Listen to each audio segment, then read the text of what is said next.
Well, I can bet my life that most people in Australia these days have majority of their savings within the superannuation, whether in accumulation stage or in a pension stage. And the size of superannuation investing will only be growing over time. So what are the 20 biggest superannuation funds in Australia? Based on funds under management, therefore, how much money each superannuation fund is looking after. Well, the biggest superannuation fund in Australia is Australian Super, with, and just wait for it, $191,423,158,000 that they are looking after. The second biggest super is Aware Super, with QSuper following, Public Sector Superannuation Scheme, UniSuper, Colonial First State, MLC, SunSuper, Retirement Wrap, which is part of BT, CSS Fund, which is a public sector fund, therefore it's not for everyone, Super Directions Fund, which belongs to AMP, Military Superannuation and Benefits Fund, which is also a public fund, Rest Super, HESTA, CBUS, HOSPlus, Wealth Personal Super, which belongs to AMP, Retirement Portfolio Service, which is part of OnePath. It used to belong to ANZ, but ANZ decided to sell it to IOOF. And then it follows with IOOF Portfolio Service Superannuation Fund, Mercer Super Trust, and Care Super. So is your superannuation fund listed here? As you can see, some superannuation funds are public. Some are industry funds, others are so-called retail funds. If you don't know really what is the difference between them and what they all can provide you with as a benefit and what are negatives, have a look at my video, Best Super Fund. Really? How to choose your super fund. So right now, let's check who made the most money out of the total fees paid by members in 2020. This is based on information that I gathered from APRA site. The superannuation fund that received the most of total fees paid to super fund by members in 2020 is Australian Super, with $804,638,000 in 2020, followed by Rest Super, HOSPlus, SunSuper, MLC, Aware Super, Retirement Wrap, which is BT, AMP Superannuation Fund Super Directors Fund, HESTA, OnePath Retirement Portfolio, CBUS, Colonial First State, QSuper, UniSuper, Wealth Personal Superannuation that belongs to AMP, IOOF Portfolio Service, National Mutual Retirement Fund, Mercer Super Trust, Care Super, and Commonwealth Essential Super. Is your superannuation fund listed in a second table? Please let me know if this is an interesting information. If yes, hit that like button and subscribe to my channel, not to miss my next controversial and revealing video. So why am I showing you those numbers? I really want you to remember that superannuation is a big business with amount of money and profits that are beyond comprehension of a normal person. Total assets invested in superannuation system is already over $3 trillion and it is only growing. So no wonder every super fund and every investment house wants a piece of pie. What I would like you to take out of this video is to make sure that you can get your piece of pie and eat it too, and not to be a casualty of superannuation business of fees grabbing.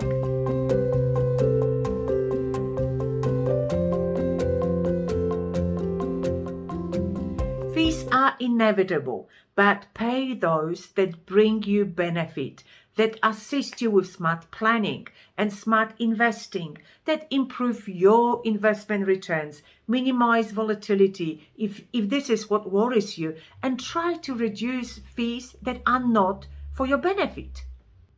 And please do not get emotionally attached to your super fund.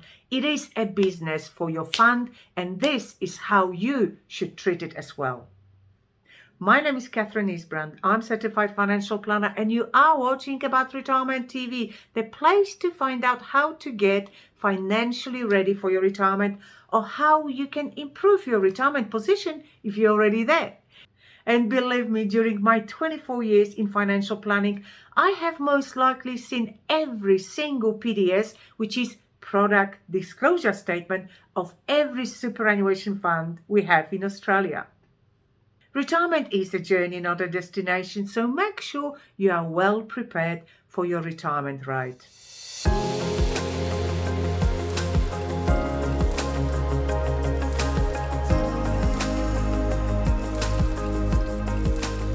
So today, let's just be open about all of those nasty fees and charges you have in your super fund that often your super fund doesn't really want you to know or remember. So some of those fees will be disclosed in PDS, making the super fund compliant, but not necessarily on your statement. But really, who reads PDS? Have you read it before you signed up on the dotted line?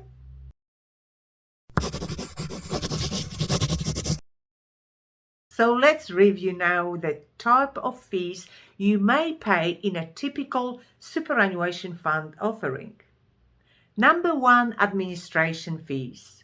This is a bit of necessary evil, as it is super fund's responsibility to collect all contributions, keep records of all transactions, preparing annual statements for you.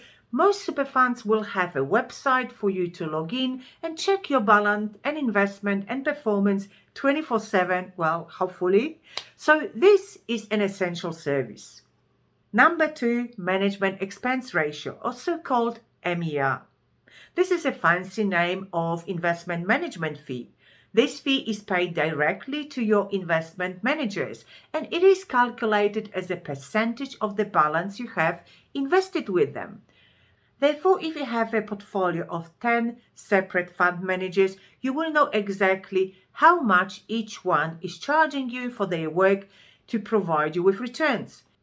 If, however, you have a premixed fund, such as balanced fund, growth, conservative, you really have no idea who your actual fund managers are, who invest your money, who gets paid what, which fund manager from the mix is a good performer and who is rubbish. And you really have no say in that matter. And as a financial planner, I dislike that option as it keeps me and investors in the dark.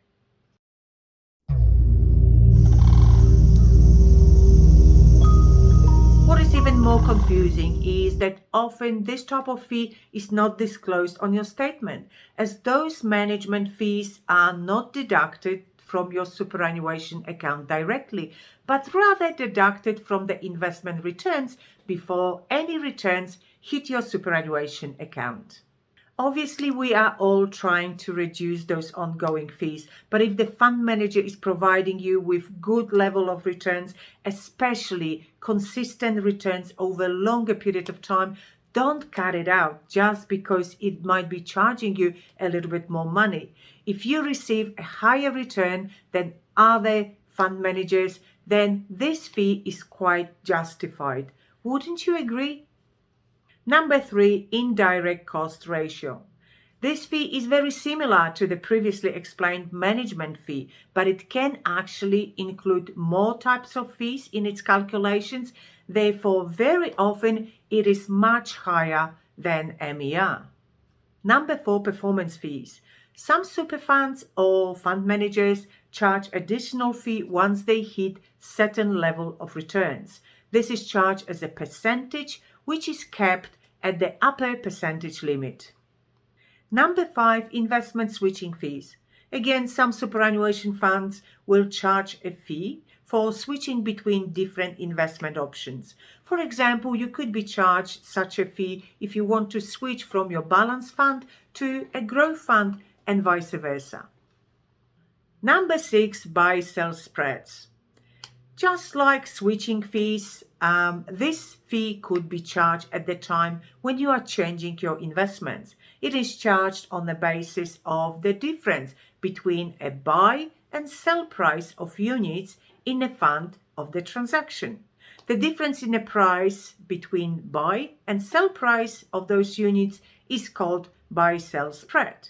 It is very similar situation to the way, for example, you purchase international currency. So, for example, if you wish to buy US dollars before you go on your trip, there is a buy price to pay for this currency. But when you return from your trip and you still have US money left over, obviously you can't use them here in Australia. Therefore, you can sell them back to the exchange office at the sell price. The same US dollar, but at the different price. And usually it tends to be a lower price that was your buy price. Number 7, custodian fees. Not all superannuation funds have custodian fees, but if you see such a fee in superannuation PDS, this fee is payable to an external company with a board of directors that oversee the activity and assets of underlying superannuation fund.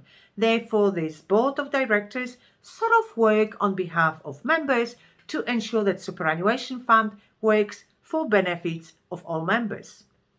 Number 8, transaction fees. Again, not all superannuation funds have this transaction fee, but what most do is allow for you to have 2 or 3 switches a year with no transaction fees applied. And if you go over that number, additional fee of $15 to $30 usually may apply per switch. Now, per switch means per each fund manager changed. Therefore, if you have 10 fund managers and you request asset rebalance of all 10 funds, that is 10 switches. So if your superannuation fund is charging such a fee, be aware of number of transactions you request to have performed within your fund in one financial year. Number 9, insurance fees. Check how much you pay for your insurance, what type of insurance you actually get for your money, and if you still need it in the first place. Fees charged for your insurance cover can sometimes eat up all your superannuation returns and even contributions, so you have to understand the risk-reward outcome. The older you are, the lower is your need for insurance cover, but the higher the insurance fee becomes. It is because due to age and your possible health issues, you become a greater risk for insurance company. So again, you need to make your assessment rationally and with full knowledge and understanding of what you are paying for and whether you still need it. Number 10, advisor fees. Some super funds offer what you call general advice. It is against the law to give personal advice without a proper license, but unfortunately, many members rely on general advice and can make a lot of mistakes and pay for it dearly in the long run. Obviously, you might say I am biased being financial planner myself, but I honestly, in every bone of my body, believe that out of all the fees that you pay for your super fund, this is just about the only one that is to your immediate benefit. The other one is to pay for a fantastic fund manager that can provide you with great returns. Financial planner is the only person in that equation that knows you intimately, the only person that sets up your financial plan and strategy just for you, not for your neighbor, not for other members of the fund, not for tax office, not for government, not for Centrelink office, but for you. If you watch some of my videos, you would know by now I have big issue with the whole discussion about let's reduce all the fees and our super will grow faster. It is not necessarily the case. By this logic, you could leave all your superannuation money in cash and pay close to no fees. How much would your super grow then? Not by much at all.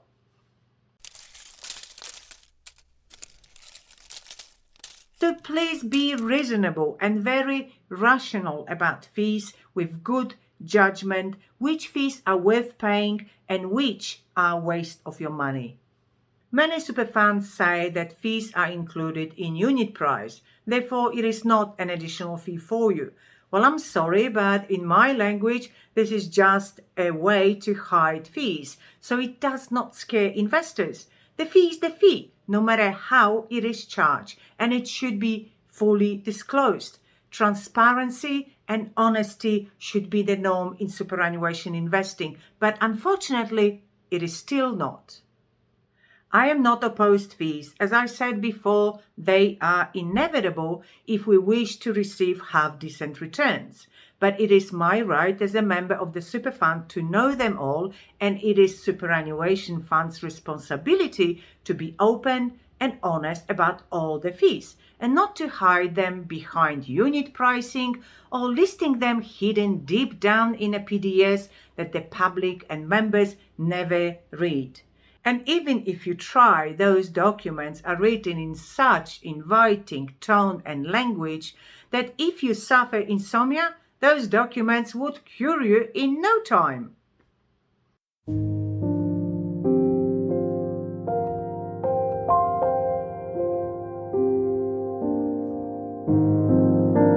Okay, this is the list of fees you could see charged by your superannuation fund. Hopefully, you will not have them all, but I'm quite sure that few of them will be listed in your PDS if you read it.